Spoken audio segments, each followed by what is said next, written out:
Ever felt out of luck? Here's the good news. With God, there is no such thing as luck. Jeremiah 29:11 proclaims, "For I know the plans I have for you, declares the Lord, plans to prosper you and not to harm you, plans to give you hope and a future." Welcome to Daily Strength. Let's talk about luck. One of the most often quoted movie lines in high school and college campuses comes from Napoleon Dynamite. The line closes the film after Napoleon's brother Kip gets married and rides off on horseback with his new bride. If you're a closet Napoleon fan, or if you have a 14-year-old in your home, you know the line well. It goes like this. Lucky? Now, I don't want to spend a lot of time analyzing Napoleon Dynamite, but I do want to talk with you about luck.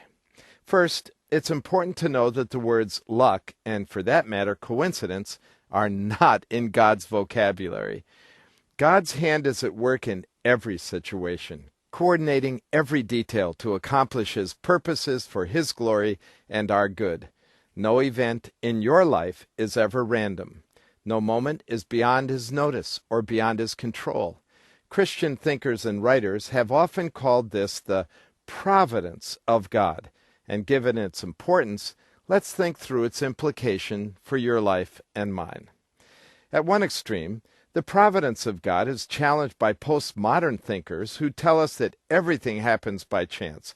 For them, life has no ultimate meaning, and our only goal is to scrape together enough pleasure and enough possessions to create some semblance of purpose and enjoyment in life. Well, with such an empty perspective on life, it's no wonder that lives end up being a string of sexcapades or the pursuit of new and strange pleasures.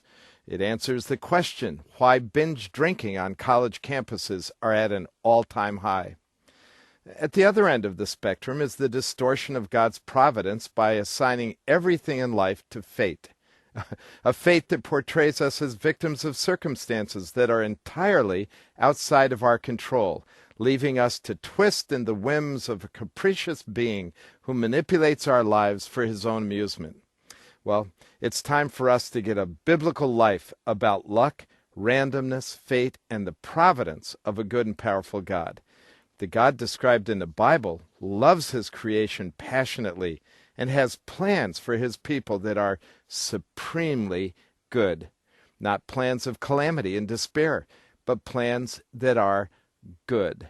If you believe in the providence of God, all history is moving to a grand and glorious end, the crushing of Satan and evil, and the emergence of a new heaven and new earth where all is good and righteous, where life is full of joy, peace, comfort, and happiness in the presence of God forever.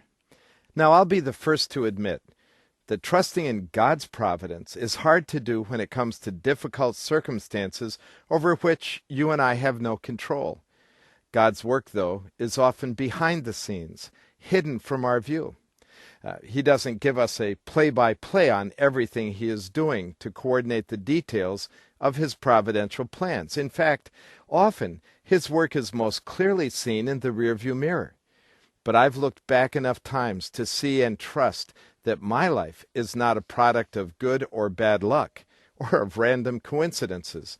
It is divinely shaped and guided by the providential hand of God toward wonderful conclusions. So today, let's you and I choose to align our perspective and even our vocabulary with God's. No more luck and no more coincidences. It won't make for memorable movie quotes, but it will make for an infinitely more meaningful and biblically lived life.